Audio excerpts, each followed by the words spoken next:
I didn't come to the lake looking for anything but silence. If someone had told me that the quiet I craved would be shattered, not by noise, but by a presence, I would have laughed.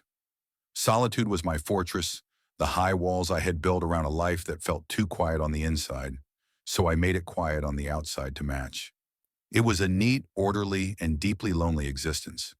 For 3 years, I had been coming to this specific spot, a small, secluded campsite tucked away behind a curtain of weeping willows, overlooking the still, dark water of Serenity Lake.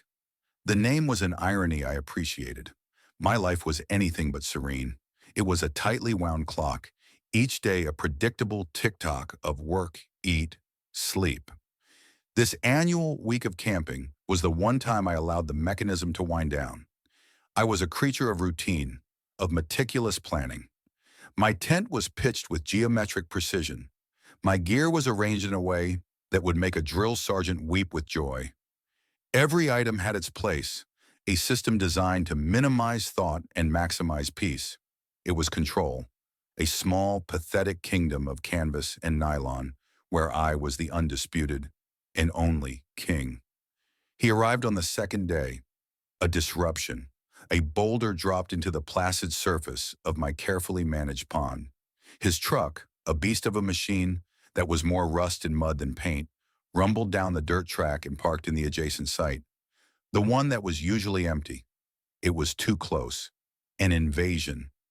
I watched him from behind the mesh of my tent window, a spy in my own territory. He moved with a kind of brutal efficiency that was both fascinating and infuriating. He was big, not just tall but broad, a solid wall of a man who looked like he could wrestle a bear and complain about the lack of a real challenge afterward. His tent, a larger, more rugged affair than mine, was up in minutes, secured with heavy-duty stakes he hammered into the hard earth with single powerful blows. He was everything I was not. Where I was methodical, he was instinctual. Where I was quiet and receding, he was a physical fact, occupying space with an unapologetic presence. He wore a faded black t-shirt that strained against his shoulders and worn jeans. His hair was dark and shorn close to his scalp. From this distance, his face was a study in sharp angles and shadow. He seemed perpetually annoyed, his brow furrowed in a permanent scowl. He was, to my anxious mind, a threat, a predator who had wandered into my sanctuary. And yet I couldn't stop watching him. My book lay forgotten in my lap. The birdsong faded into a dull background hum. My entire focus narrowed to this man, this unwelcome neighbor. I cataloged his movements, the way he unpacked his cooler, the confident set of his jaw, the sheer, unthinking grace in the way he moved. He was a piece of kinetic sculpture, and I was a statue, frozen in observation. The distance between us was maybe 50 feet of packed dirt and pine needles, but it felt like a canyon. He never looked my way. It was as if I didn't exist, a ghost in a neighboring plot. This should have been a relief. It wasn't. It was an irritant, a tiny grain of sand in the sensitive machinery of my ego. I was simultaneously terrified he would speak to me and offended that he did not. My heart was a traitor, thumping out a rhythm of fear and something else, something warm and unwelcome and dangerously close to desire. For 2 days we existed in this state of silent, charged proximity. I kept to my routine, but it was a hollow performance. My morning coffee tasted like ash. The pages of my book blurred into meaningless squiggles.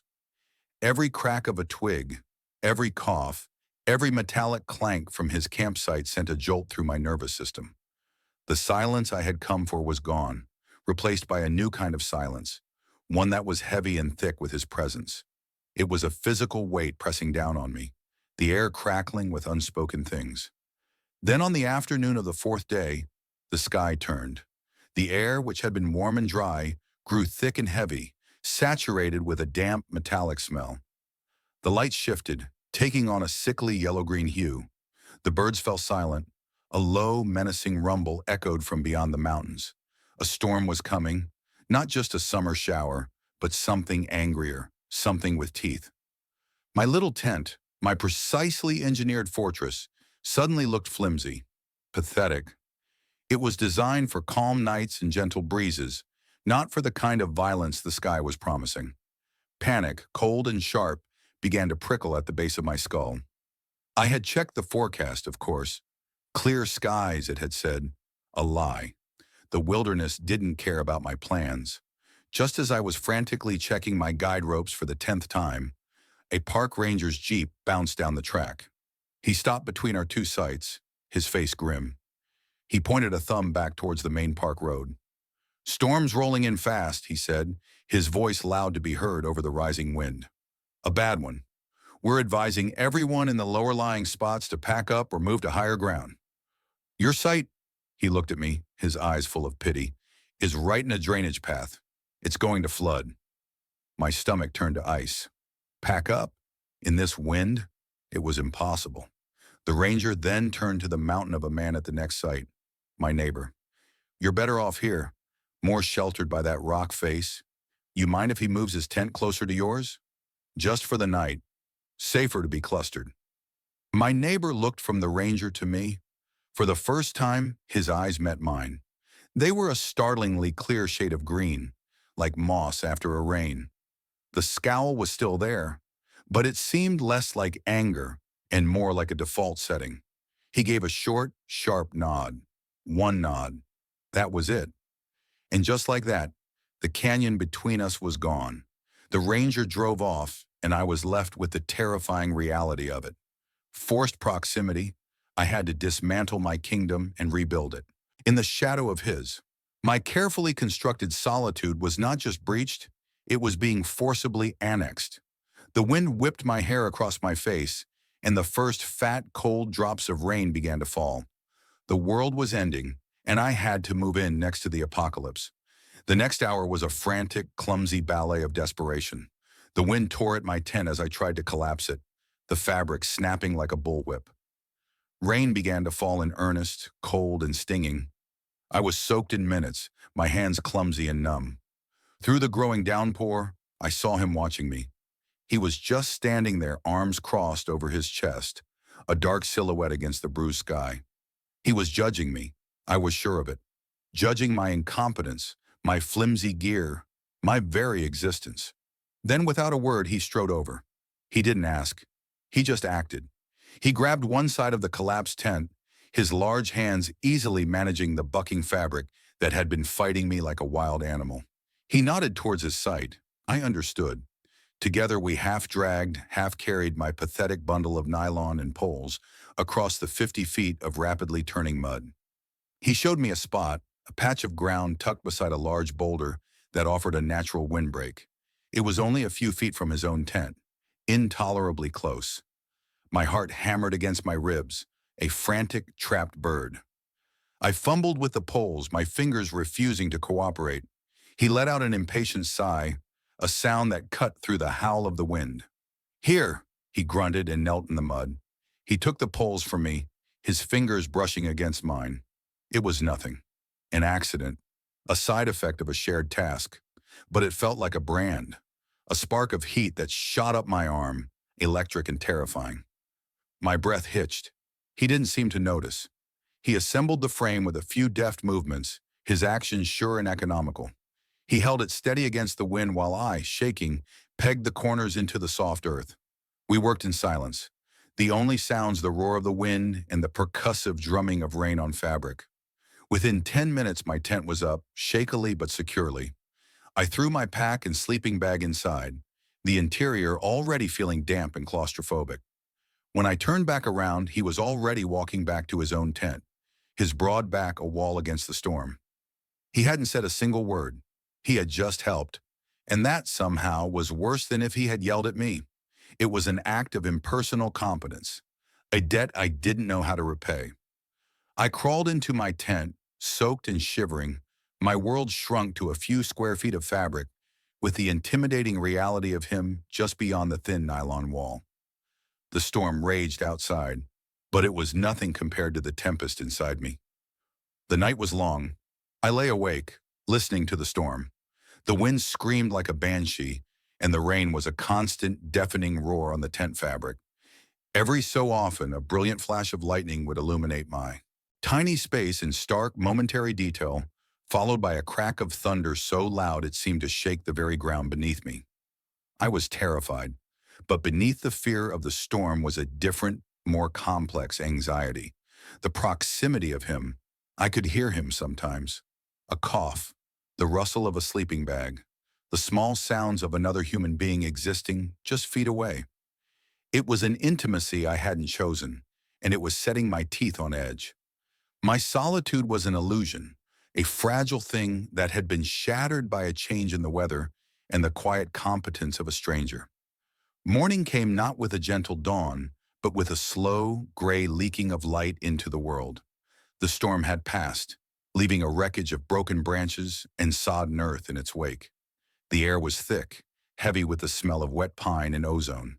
It was like the world was holding its breath. I unzipped my tent cautiously, peering out. His sight was orderly, seemingly untouched by the storm's fury. He was already awake, standing by the lake's edge, skipping stones across the glassy slate-gray water. He was shirtless. My breath caught in my throat. The sun was beginning to break through the clouds, casting long, golden rays that steamed the moisture from the ground. It was going to be a hot, humid day. He stood with his back to me, and the morning light carved him from the landscape.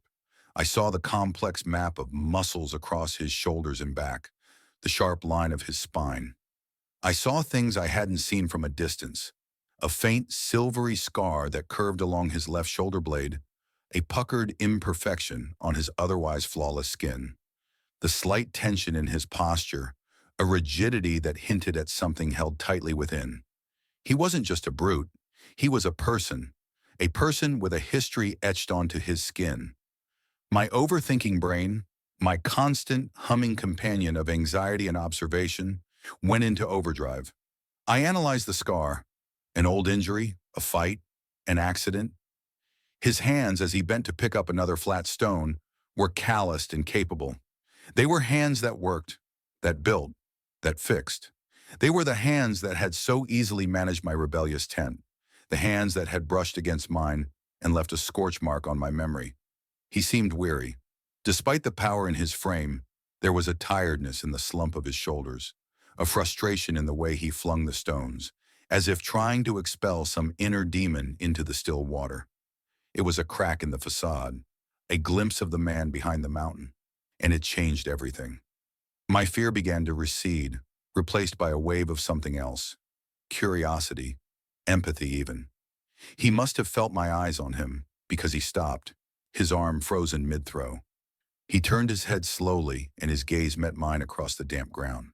The morning sun caught his face, and the scowl was gone. In its place was a neutral, almost blank expression. He held my gaze for a moment that stretched into an eternity. My heart did a slow, painful somersault in my chest. I should look away. I should retreat into my tent and pretend to be busy. But I couldn't. I was pinned by those green eyes. He straightened up and started walking towards me. Each step was deliberate, crunching on the wet gravel. My fight-or-flight response screamed at me to run, to hide. But I was frozen, a rabbit in the path of a very large, very handsome wolf. He stopped a few feet away, close enough that I could see the faint stubble on his jaw and the tiny droplets of water clinging to his eyelashes. He held up a white plastic bottle. Sunscreen. "Hey," he said. His voice was a low rumble, rougher than I had imagined. "Could you help me with this?" The question hung in the humid air between us. It was such a simple, mundane request, a normal thing to ask. But coming from him, the self-sufficient, silent giant, it felt like a seismic event. He was asking for help. From me. He turned his back to me, an offering, a gesture of trust. My mind reeled. This was it. The first touch. Not accidental this time. Intentional. Requested. My hands were shaking as I took the bottle from him. The plastic was cool against my clammy skin. "Sure," I managed to squeak out, my voice sounding thin and reedy. I squeezed a generous amount of the lotion onto my palm. It was cool and smelled faintly of coconut and chemicals. I took a breath, a shallow, inadequate gasp of air, and placed my hands on his back. The shock of it was overwhelming. His skin was warm from the sun, smooth and taut over the hard muscle beneath. It was like touching a heated stone. A current of pure, unadulterated electricity shot up my arms, straight to my chest where my heart exploded into a frantic, panicked rhythm. My stomach was a churning vortex of bees. This is too much. This is too close. I tried to make my movements clinical, detached, but it was impossible. My fingers learned the landscape of him, the dip of his spine, the sharp ridge of his shoulder blades, the curve of the scar, smoother and softer than the surrounding skin. I spread the lotion with slow, circular motions, my touch tentative at first, then growing more confident as he stood perfectly still, his breathing slow and even. The world narrowed to this single sensory act, the feel of his skin under my palms, the clean, masculine scent of him mixed with the coconut of the lotion, the sound of my own ragged breathing. It was the most intimate thing I had ever done, more intimate than any fumbling, disconnected act from my past. This was a silent communication, a moment of shared vulnerability in the humid morning air. My panic began to subside, replaced by a dizzying, terrifying wave of longing. I wanted to keep touching him. I wanted to trace the scar with my fingertips, to learn the story of it. I finished, my hands lingering for a fraction of a second too long before I pulled them away as if I had been burned.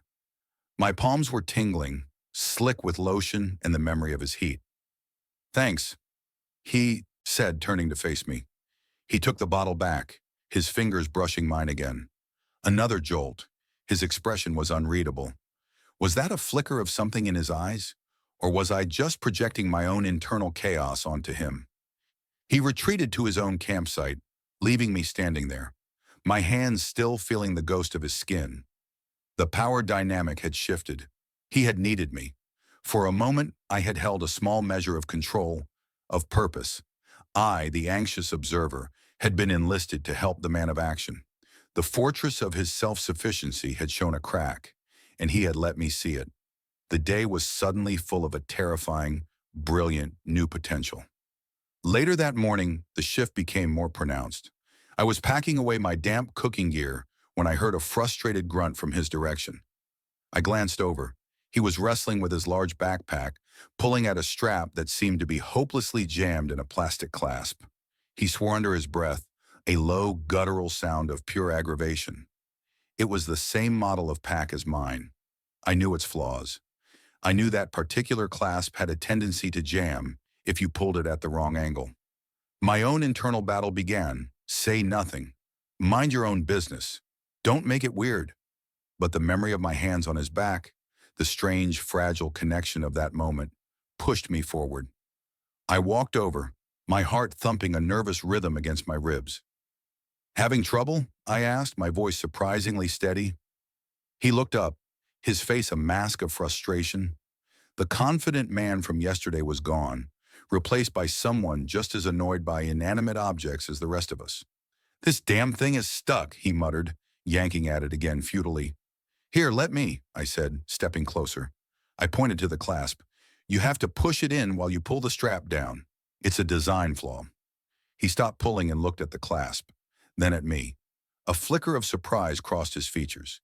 He was seeing me, really seeing me, not just as a piece of the landscape or a convenient pair of hands for sunscreen application. He saw someone with knowledge he didn't possess.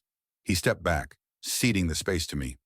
I knelt, my hands working on the familiar mechanism. I pushed the plastic tab in with my thumb and gently eased the strap down. It slid free with a soft click. It was a small thing, a ridiculously trivial thing, but in the context of our silent war, it felt like a treaty being signed.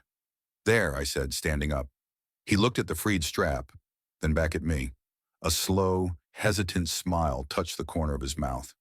It transformed his face, softening the hard lines and making him look younger, more approachable.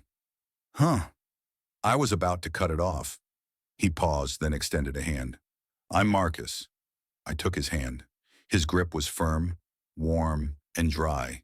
It enveloped mine completely. "Leo," I said. "Leo," he repeated as if trying the name out. The smile remained. "Thanks. You saved my pack's life." "Anytime," I replied, my own lips curving into an answering smile. I felt a ridiculous, giddy sense of accomplishment. The playing field was level. The mountain had come to Muhammad, and Muhammad knew how to fix his backpack. We stood there for a moment, a comfortable silence settling between us for the first time. The air was no longer charged with tension, but with a new, tentative warmth. The thaw had begun. That evening, the air cooled quickly. The humidity of the day gave way to a crisp, clear night. A blanket of stars, so bright they seemed almost close enough to touch, was flung across the inky black sky. The storm had washed the world clean. After a day of unspoken shifts and small revelations, the 50 feet between our campsites felt less like a canyon and more like an invitation. I was building a small fire, more for the comfort of the light than for warmth, when Marcus walked over, carrying 2 bottles of beer in one hand and his camp chair in the other. He didn't ask if he could join me, he just did. He unfolded his chair, sat down, and held out a bottle to me. "Peace offering," he said, that small, hesitant smile returning, "for being a grouchy neighbor." I took the bottle. It was cold, the condensation slick against my skin. "You weren't grouchy," I lied. "You were focused." He let out a short, sharp laugh. It was a good sound. Focused on being a jerk, maybe. He twisted the cap off his beer and took a long drink. He stared into the flames, the firelight dancing in his green eyes, making them glow like embers. We sat in silence for a while, but it was a different kind of silence now. It was companionable, shared. The crackle of the fire filled the space between our words. The setting was intimate, a small circle of light in a vast darkness. Just the two of us, isolated from the rest of the world. The perfect setting for a confession. "I'm not usually like this," he said suddenly, his voice low. He was still looking at the fire, not at me. "So, quiet, rude." "It's fine," I said, my own voice barely a whisper. "No, it's not." He shook his head. "I get in my own head sometimes. I come out here to get away from people, and then I get angry when I see people. It doesn't make any sense." He took another sip of beer. "This whole self-sufficient, tough guy thing, it's mostly a defense. Easier to keep people at a distance if they think you're an asshole who doesn't need anyone." His words hit me like a physical blow. It was the last thing I expected to hear. This man, who I had perceived as a fortress of confidence, was admitting to the same fears that I lived with every day. The loneliness, the defensive walls. He was laying his vulnerability out before me, a fragile offering by the firelight. My own walls, so carefully constructed, began to crumble. His honesty demanded my own. "I get that," I said, and the words felt heavy with truth. "I came here for the silence. My life in the city, it's quiet, but it's a loud kind of quiet. Full of things I'm supposed to be doing, people I'm supposed to be. Out here, I can just be me. Or at least, I thought I could." He finally turned to look at me. The firelight cast flickering shadows across his face, making him look both powerful and incredibly vulnerable. "And what happened?" "You showed up," I admitted, a small, humorless laugh escaping me. "You were this huge presence, and the silence was gone. It was just, you." The confession hung in the air, more revealing than I had intended. I was admitting how much he had affected me, how much space he had taken up in my head from the moment he arrived. He didn't laugh. He just watched me, his gaze intense. "Is that a bad thing?" My heart was a frantic drum against my ribs. This was it, the turning point.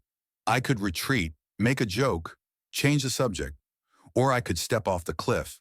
I chose the cliff. "No," I said, my voice shaking slightly. "It's not a bad thing." The space between us crackled. The air grew thick, heavy with unspoken questions and years of pent-up longing. The fire popped, sending a shower of sparks into the night sky. He leaned forward slightly, his eyes searching mine, looking for something. Permission? Confirmation? I didn't know what I was doing. I was moving on pure instinct, a part of me I had kept locked away for years. I leaned forward too, closing the small distance between our chairs. My beer bottle slipped from my numb fingers, falling silently onto the soft pine needles at my feet. I didn't care. His hand came up, slow, hesitant. He cupped my jaw, his thumb stroking my cheek.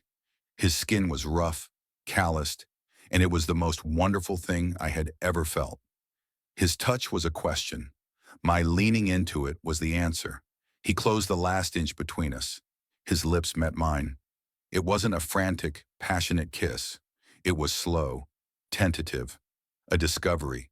His lips were soft, warm, and tasted faintly of beer and smoke. It was a kiss full of uncertainty and a deep, aching honesty. It was a confession all on its own, a silent acknowledgement of the strange, powerful current that had been flowing between us since he first arrived. I melted into it, a lifetime of guarded emotions and carefully managed solitude dissolving in that single, gentle touch. My hands came up to rest on his chest, feeling the solid warmth of him, the steady, heavy beat of his heart beneath my palm. It felt like coming home to a place I had never been before. The universe shrank to the circle of firelight, the scent of pine, and the feeling of his lips on mine. It was everything. It was the turning point, and I was terrified of what would come next. The kiss ended as gently as it began. He pulled back slowly, his hands still resting on my cheek, his thumb stroking my skin. His eyes, dark and deep in the firelight, searched mine. There were no words. There didn't need to be.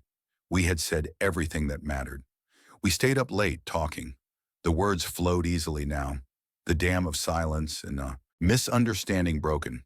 He told me about his job as a carpenter, the satisfaction of building things with his hands. He told me about his small, empty apartment in a part of the city I never visited. He told me about a past relationship that had ended badly, leaving him wary and guarded. He painted a picture of a life that mirrored my own in its loneliness, if not in its details. I talked too. I told him about my sterile job as a data analyst, a life lived in spreadsheets and code. I told him about the suffocating weight of my own routines, the fear of taking risks, of letting anyone in. I confessed that my annual camping trip was less a vacation and more an escape, a desperate attempt to feel something real. As the fire burned down to glowing embers, a chill began to creep into the air. A shiver ran through me, a combination of the cold and the raw, electric aftermath of our conversation. Marcus noticed. "You're cold," he stated, his voice a low murmur. He stood up and held out a hand to me. "Come on." I took his hand without hesitation, my fingers lacing through his. He led me not to my own flimsy tent, but to his. It was larger inside, warmer, and smelled of him, a clean, earthy scent of canvas and pine. He had a thick, double sleeping bag, and he unzipped it, holding it open like an invitation. My anxiety, which had been blissfully dormant, flared to life. This is too fast. This is a mistake. But then he looked at me, his expression open and unguarded, and the fear subsided. I crawled into the sleeping bag and he followed, zipping us into a warm, dark cocoon. He didn't try anything. He just pulled me against him, my back to his chest, his arm wrapping securely around my waist. His body was a furnace, chasing away the last of the night's chill. I could feel the slow, steady rhythm of his breathing, the solid beat of his heart against my back. I lay there rigid at first, my mind racing, but the simple, non-sexual intimacy of it, the sheer comfort of being held, slowly unspooled the tight knot of tension in my gut. For the first time in years, I felt safe. I fell asleep in the arms of a man whose name I had only learned that day, and it felt more right than anything in my life ever had. I woke to the gray light of dawn filtering through the tent fabric. For a blissful, disoriented moment, I didn't know where I was. I was warm, comfortable, and my body was curled around a source of heat. Then memory crashed back in. Marcus, the fire, the kiss, sleeping in his arms. A slow, happy smile spread across my face. I felt a sense of peace I hadn't known was possible. I stretched slightly, my muscles content, and turned my head, expecting to see his face, still soft with sleep. The space beside me was empty. The sleeping bag was cold where he should have been. A knot of ice formed in my stomach. I sat up, my heart starting a frantic, panicked beat. The tent flap was open. I scrambled out into the cold morning air. His campsite was gone. Not just empty, it was erased. His truck was gone. His tent, his cooler, his chair, all of it vanished. The only evidence he had ever been there was the patch of flattened grass where his tent had stood and the dark, dead circle of our shared fire pit. He was gone. The world tilted on its axis. My breath came in short, sharp gasps. No, this can't be happening. I looked around wildly, as if he might just be hiding behind a tree, playing some kind of cruel joke. But the silence of the forest was absolute. He had packed up and left in the pre-dawn darkness, without a word, without a note, without a sound. The morning after anxiety I had been bracing for became a tidal wave of pure, gut-wrenching dread. It crashed over me, pulling me under. The internal monologue started, a vicious, relentless spiral of self-recrimination. It was a mistake. You misread everything. He was just being nice because of the storm. He felt sorry for you. You pushed it. You leaned in. You kissed him. You were too much. He was disgusted. He couldn't wait to get away from you. He probably fled the second you fell asleep. Each thought was a fresh stab of pain. The intimacy of the previous night, the shared confessions, the gentle kiss, all of it curdled into something ugly and humiliating. I had been a fool, a naive, lonely idiot who had mistaken a moment of shared humanity for something more. The beautiful, clean morning now seemed mocking. The birdsong was an insult. The sun climbing over the mountains felt like an interrogation lamp, exposing my shame. My own campsite, with my small tent still pitched awkwardly next to the empty space, looked pathetic, a monument to my own stupidity. The solitude I had once cherished now returned with a vengeance. But it was different. It was no longer a peaceful fortress. It was a prison cell. The silence was no longer calming. It was filled with the deafening absence of him. Every rustle of leaves was a phantom footstep. Every snap of a twig made my head whip around with a desperate, pathetic flicker of hope. But there was nothing. Just me. Alone. Again. But this time, the loneliness had a name and a face. Marcus. I packed up my own gear with a kind of numb, mechanical efficiency. My hands were shaking so badly I could barely fold my tent. I didn't make coffee. I couldn't eat. My stomach was a hard, painful knot. I worked on autopilot, my mind a churning cesspool of regret and humiliation. I had let him in. I had torn down my own walls and he had simply walked away, leaving me exposed and shivering in the ruins. The drive home was a blur. I didn't see the scenery. I didn't hear the music on the radio. I just drove, my knuckles white on the steering wheel, my eyes burning with unshed tears. I felt hollowed out, a fragile shell of a person. The brief, brilliant spark of connection I had felt was gone, and the darkness it had held at bay came rushing back in, colder and more complete than ever before. He was a disruption, all right. He had disrupted my quiet, orderly loneliness and replaced it with a raw, screaming agony. 2 days passed. They were the longest 2 days of my life. I went back to work, back to my spreadsheets in my quiet apartment. I tried to force myself back into the comforting rhythm of my routine, but it was useless. The routine was broken. Everything felt wrong. My apartment, once my sanctuary, now felt sterile and empty. The silence was oppressive, a physical presence that suffocated me. I kept expecting to hear the rumble of his truck, to see his broad frame appear at my door. I checked my phone constantly, even though he didn't have my number. It was irrational. It was insane. I replayed every moment of our time together, dissecting every word, every look, every touch. Had I imagined it all? Had I built a grand romantic narrative out of a simple act of kindness and a moment of drunken pity? The self-doubt was a cancer, eating away at what little confidence I had. I was a fool. I had to accept it. I had to forget him. I had to rebuild my walls, higher and stronger this time. I would never make this mistake again. On the third night, I was sitting in my dark living room, staring at the city lights, feeling a profound and bottomless despair.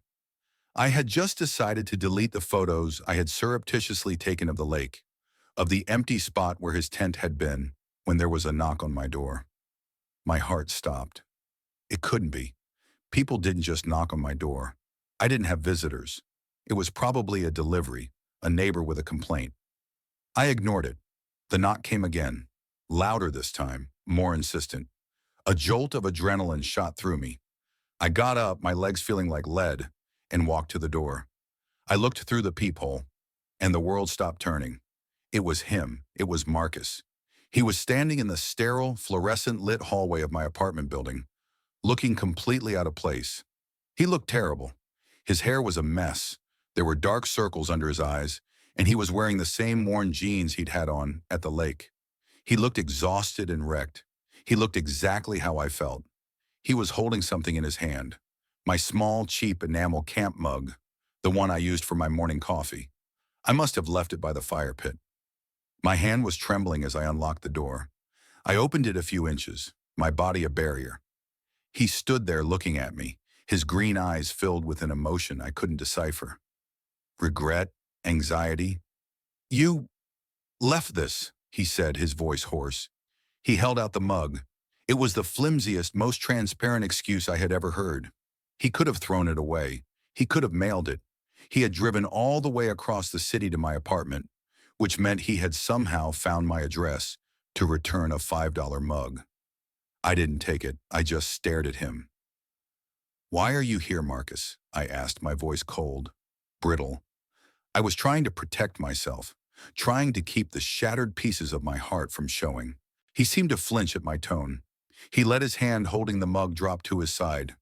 "I'm an idiot, Leo," he said, his voice raw with sincerity. "I'm a coward." The clarifying conversation, the one I had played out in my head 1,000 times with 1,000 different tragic endings. Here it was, happening on my doorstep. "I panicked," he continued, his eyes pleading with me. "I woke up next to you, and you were there. And it felt right. It felt more right than anything has in a very long time. And it terrified me. All I know how to do when I'm scared is run. So I ran." He took a ragged breath. "I drove for 3 hours and then I turned around and drove back. I sat in my truck at the entrance to the park for the rest of the day, hoping you would come out. Then I went home, and I couldn't sleep, I couldn't eat. All I could think about was you, about how I had just walked away from the first real thing I've felt in years. The silence. It was awful." His words mirrored my own experience so perfectly that it knocked the air out of my lungs. He wasn't disgusted. He was scared, just like me. The cold, hard shell around my heart began to crack. "I found your address from the park registration," he admitted. "I know it's creepy. I'm sorry, but I had to see you. I had to explain. I am so sorry, Leo." I opened the door wider. "Come in," I said, my voice barely a whisper. He stepped inside, his large frame making my small apartment feel even smaller. He looked around at my neat, orderly, soulless space. He placed the mug on my perfectly clear coffee table, where it looked like a piece of abstract art. We stood there in the middle of my living room, the silence stretching between us. But it wasn't an empty silence anymore. It was filled with his apology, with his confession, with a fragile, tentative hope. He took a step closer. "What happened at the lake? It wasn't a mistake. Not for me." "Me neither," I admitted, the words catching in my throat. He reached into his pocket and pulled out his keys. The sound of the metal jingling was loud in the quiet room. With a deliberate movement, he slid one key off the ring.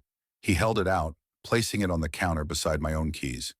It was a simple, silver house key, a symbolic gesture that spoke volumes more than words ever could. "I'm not going to run again," he said, his voice thick with emotion. "I want to try this. If you do. If you'll let me." He looked at me, his confidence gone, replaced by a raw, beautiful vulnerability. "Just in case you ever want to use it." I looked at the key. I looked at him. And for the first time in a very, very long time, I didn't overthink. I didn't analyze. I just felt.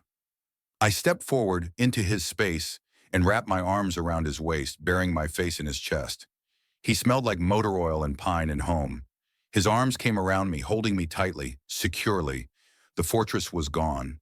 We were just two people, standing in the ruins, ready to build. Something new together. The next morning, I woke up to the smell of coffee. Real coffee, not the instant kind I usually drank. I opened my eyes, and for a second, the familiar panic of waking up alone tried to grip me.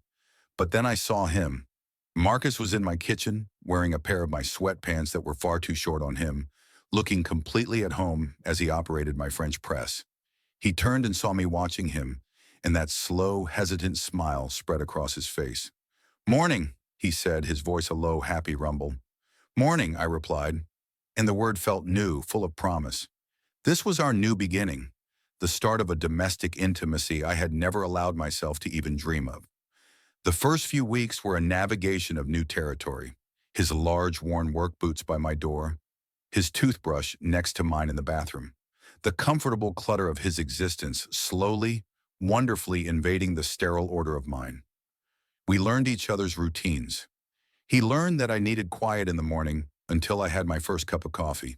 I learned that he hummed, slightly off-key, when he was working on a carpentry project at his own place. We shared meals. We talked for hours. We learned to sleep in the same bed without anxiety, his solid presence a comfort, not a threat. The silence between us was no longer a weapon or a void. It was a peaceful, shared space. One Saturday, we were lying on my sofa, his legs tangled with mine, a documentary about deep-sea life playing unheeded on the television. I was tracing the faint, silvery scar on his shoulder blade, the one I had first noticed by the lake. "What's this from?" I asked softly. He tensed for a moment, then relaxed into my touch. "Fell out of a tree when I was 12, he said with a small laugh, trying to rescue a cat that didn't need rescuing. I was trying to be a hero." "You are a hero," I said, pressing a gentle kiss to the scar. "You rescued me." He turned to look at me, his expression serious. "We rescued each other, Leo." And he was right. I look back on the man I was just a few months ago. Solitary, anxious, hiding from the world in a fortress of my own making. That man would have never believed this was possible. He would have been terrified of it. Marcus was the plot twist I never saw coming. The disruption that had shaken my life to its foundations, only to help me rebuild it into something stronger, happier, and infinitely more real. He didn't just break down my walls. He held my hand and walked me out into the sun. My life is no longer quiet. It's filled with the sound of his laughter, the noise of his tools from the garage, the comfortable murmur of our late-night conversations. He taught me that emotional bravery isn't about not being afraid. It's about being terrified and taking the risk anyway. It's about letting someone see the parts of you that you keep hidden and trusting they won't run away. Sometimes they do, but sometimes they stay. Sometimes they even hand you a key. I wonder, have you ever had a moment that completely changed the trajectory of your life? A person or an event that shattered your routine and forced you to become someone new? It's a terrifying thing to let go of control, to let another person into your carefully managed world. But as I look at Marcus, asleep beside me now, his hand resting possessively on my chest, I know that the greatest risks often lead to the greatest rewards. Let me know your own stories in the comments below. I'd love to hear them. And if you want more stories about finding love in unexpected places, please consider subscribing. It means the world.